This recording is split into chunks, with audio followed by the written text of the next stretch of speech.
बैठिए। मैं सबसे पहले आपको धन्यवाद देना चाहता हूँ यहाँ पर आने के लिए। Thank you so much. क्योंकि जब से मैंने सीरीज शुरू करी है तब से हमारे कमेंट सेक्शन में कोई भी एक भी ऐसा वीडियो नहीं है जहां पर आपका नाम ना लिखा हो। कई बार मुझे ऐसा लगता है देख करके कमेंट सेक्शन को कि ये मैं अपने चैनल पे आया हूँ या आपके चैनल पे हूँ। मैं सोशल मीडिया पे बहुत कम एक्टिव रहता हूँ तो मुझे आइडिया नहीं था इस बात का, पर मैं थैंकफुल हूँ कि आपने बुलाया, इस लायक समझा कि मैं यहाँ पर आऊँ। सर प्यार बहुत करते हैं बच्चे आपको, मतलब इतना प्यार है जिसकी कोई हद नहीं है। मैं ठीक कह रहा हूँ गलत कह रहा हूँ? यस और नो? सो अब आप लोग जो चाहे जैसे चाहे इनसे क्वेश्चंस पूछ सकते हैं। सर लाइफ में जब भी कोई सिचुएशन आती है कि जिसमें दो रास्ते, एक प्रैक्टिकल और एक इमोशनल, तो बैलेंस आउट कैसे करना है? इमोशनल और प्रैक्टिकल में हमेशा विरोध नहीं होता है, कभी कभी साथ भी चल सकता है। और सिर्फ इमोशनल कुछ नहीं होता, सिर्फ प्रैक्टिकल कुछ नहीं होता, प्रोपोर्शन का डिफरेंस होता है। जब इमोशंस आपके दिमाग पर बहुत हावी हों तो फैसला करने से बचना चाहिए, स्पेशली बड़ा फैसला। छोटा तो ठीक है कि आपके दोस्त ने कहा कि दोस्त नहीं एक फिल्म देखेगा मेरे साथ, आप इमोशनल हो जाके देख ली फिल्म, क्या हो गया, कोई नुकसान नहीं होगा। पर कोई ये कहे कि तो मुझसे प्यार नहीं करते, शादी नहीं कर सकते मुझसे और हमने शादी कर ली, ये ठीक नहीं है। सिर्फ इमोशंस में आके बहुत बड़ा फैसला मत कीजिएगा, चाहे वो करियर का हो, चाहे पार्टनर का हो, चाहे कोई भी फैसला हो। प्रैक्टिकल इतना नहीं हो जाना है कि आप मशीन, रोबोट या पत्थर बन जाएं। क्योंकि आप कितने भी सक्सेसफुल हो, यदि आप इमोशनली सक्सेसफुल नहीं है, इमोशनली स्टेबल नहीं है, इमोशनली वेलबींग के स्टेट में नहीं है, तो आपकी सक्सेस किसी काम की नहीं है, एकदम मीनिंगलेस है। So the success in totality needs emotional happiness, emotional stability as well. इसलिए इमोशंस को खारिज करके जिएंगे तो शायद कुछ अचीवमेंट्स बड़ी हो जाएं, पर वो किसी काम की नहीं है। केवल इमोशंस पे चलेंगे तो हो सकता है कि अचीवमेंट जिंदगी में ज्यादा हो ना पाए। तो बैलेंस की बात है। और सबसे अच्छा तरीका है, जब बहुत इमोशंस हो, इंटेंसिटी बहुत ज्यादा हो, सिर्फ एक तरीका मैं जो अपनाता हूं, उस क्षण में फैसला नहीं करना है। कुछ भी हो, कोई कितना भी प्रेशराइज करे, सिर्फ इतना बोलिए कि मैं 24 घंटे बाद बताऊंगा आपको, थोड़ा सोचूंगा इस बारे में। और यदि आपने उस मोमेंट से खुद को बाहर निकाल लिया तो फिर आप डिटैच होकर देख पाएंगे, और थोड़ा सा प्रैक्टिकल एलिमेंट भी रहे, इमोशनल एलिमेंट भी रहे, वो फैसले सबसे अच्छे रहेंगे लाइफ के लिए। मैं आपको एग्जांपल से बात समझाता हूं। ऐसे लोग जो तैयारी कर रहे थे, अफेयर में थे, एक का सिलेक्शन हो गया, अब उसके सामने क्राइसिस ये है, स्पेशली किसी लड़की का हो गया, लड़के का नहीं हुआ।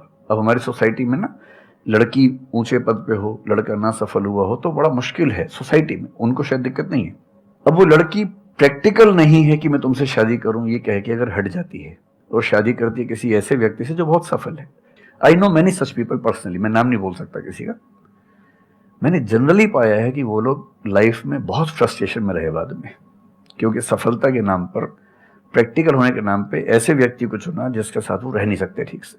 और मैं ऐसे कई लोगों को जानता हूं जो IAS बने, IPS बने, जिनको करोड़ों रुपए के दहेज के ऑफर्स आए, साफ ठुकरा के कहा कि मैं जिंदगी एक ही व्यक्ति के साथ गुजार सकता हूं जो मेरे साथ है, और हैं, बहुत खुश हैं।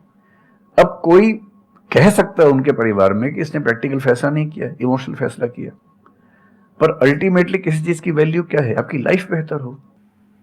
यूट्यूब पे जिसके 1 लाख भी सब्सक्राइबर्स होते हैं वो मोनेटाइज करता है, 1 लाख क्या जब मिनिमम हो सकता है, खूब पैसा कमाते हैं, ब्रांड प्रमोशन करते हैं, साबुन तेल बेचते हैं बीच बीच में।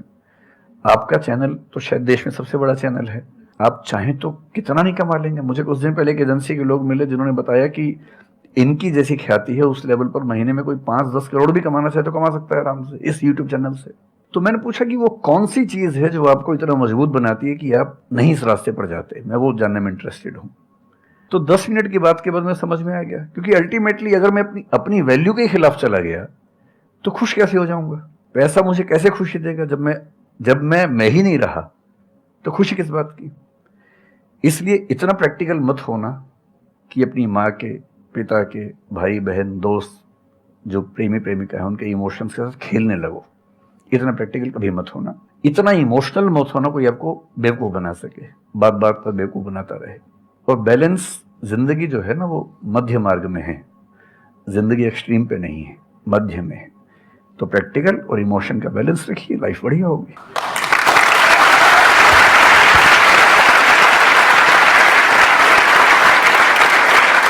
आपने सर इतने अच्छे से एक्सप्लेन किया, मेरे पास में कुछ है ही नहीं बोलने के लिए।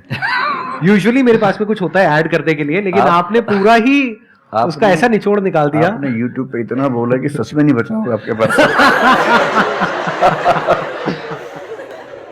6-7 साल पहले की बात है, मेरी एक स्टूडेंट थी जो सुसाइडल टेंडेंसी की शिकार थी उस समय। उसके घर में कुछ ऐसी ट्रेजेडी, उसकी मदर की डेथ हुई थी, और एक ऐसी ट्रेजेडी जो बहुत ही रेयर किस्म की ट्रेजेडी है, जो शेयर करना ठीक नहीं है यहाँ। तो वो मेरे पास आई और मुझे लगा कि आज मैं पहली बार किसी ऐसे व्यक्ति से बात करूं जो डिप्रेशन में है और सुसाइड कर सकता है अगले 1-2 दिन के अंदर अंदर। अब मैं परेशान था कि मैं कैसे मैनेज करूं, और मुझे मोटिवेशन की ऐसी जानकारी उस समय तो बिल्कुल नहीं थी, बाद में थोड़ा बहुत पढ़ा। तो मैंने उससे कहा कि अच्छा तुम घर जाओ, मैं कुछ देखता हूँ। फिर मैं घर गया, नेट पे सर्च करना शुरू किया। करते करते मुझे आपका एक वीडियो मिल गया, अनस्टॉपेबल, शायद कुछ आपने एक वो बनाया था उस समय। तो मैंने वो थोड़ा सा देखा, 10 मिनट का। मुझे लगा कि ये जो है ना, ये इंजेक्शन है किसी मतलब डिप्रेस्ड व्यक्ति को तुरंत मोटिवेट करने के लिए। तो मुझे ध्यान है कि मैंने उसको वीडियो का लिंक भेजा। मैंने कहा देखो, जिंदगी अपने रास्ते पे चलेगी, ठीक हो जाएगी। जब जब मूड ऐसा हो, बहुत डिप्रेसिंग हो, सुसाइडल मन करे, उस समय वीडियो देखना ध्यान से, और कम से कम उस बुरे फेज से बाहर निकल जाओगी। और फिर मैंने वो वीडियो अपने फैमिली में भी 2-3 बच्चों को भेजा, जो बच्चे उस क्राइसिस में होते थे। तो मैं बहुत थैंकफुल हूँ, उन सब बच्चों की जान बचाने में क्या आपकी बात कर बड़ी भूमिका है। Thank you so much sir, it means a lot to मी।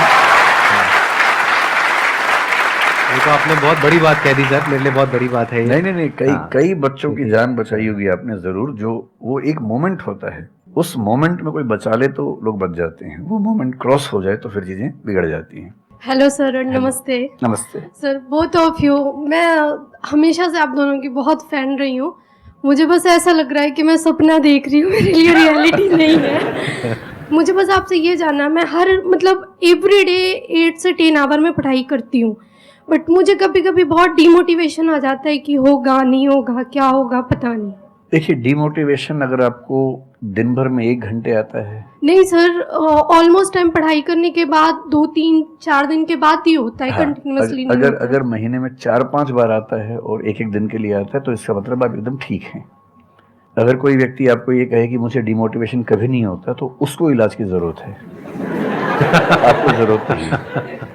क्योंकि जब आप अपने से बेहतर व्यक्ति को देखेंगे, आपको थोड़ा सा इंफीरियरिटी कॉम्प्लेक्स आएगा, डिमोटिवेशन आएगा। जब आप अपने से कमजोर को देखेंगे, आपको सुपीरियरिटी कॉम्प्लेक्स आएगा, थोड़ा सा मोटिवेशन ज्यादा हो जाएगा। जिस दिन टारगेट पूरा हो जाएगा, मोटिवेशन आ जाएगा। जिस दिन टारगेट पूरा नहीं होगा, डिमोटिवेशन आएगा। जिस दिन टेस्ट में आपके मार्क्स अच्छे आएंगे, आप मोटिवेशन के साथ लौटेंगे। जिस दिन खराब आएंगे, डिमोटिवेशन होगा। लेकिन ध्यान रखिए, जिस दिन आप मोटिवेटेड हैं, उस दिन आप वजह बन गए कईयों के डिमोटिवेशन की। लगातार मोटिवेटेड होना एक मेंटल इलनेस की निशानी है, और लगातार डीमोटिवेटेड होना डिप्रेशन की निशानी। इन दोनों से बचना है। तो डीमोटिवेशन की बहुत हाइप है, इतनी हाइप की जरूरत नहीं है। थोड़ा बहुत हो, एंजॉय कीजिए उसको।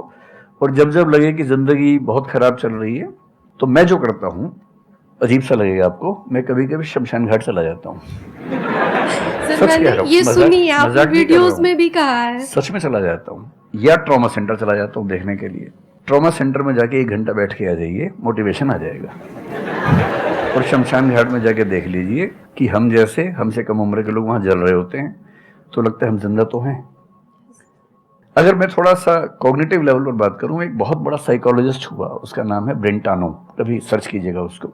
ब्रेंटानो ने ह्यूमन कॉन्शियसनेस को स्टडी किया, और उसने ये बताया कि ह्यूमन कॉन्शियसनेस की बेसिक नेचर है कि जो हमारे पास है वो हमें नजर नहीं आता, जो नहीं है वो नजर आता है।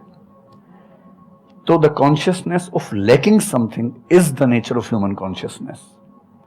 इसलिए इसी बात को एक शेर में, बहुत प्रसिद्ध शेर में कहा गया है, दुनिया जिसे कहते हैं जादू का खिलौना है, मिल गया सो मिट्टी है, नहीं मिला वो सोना है।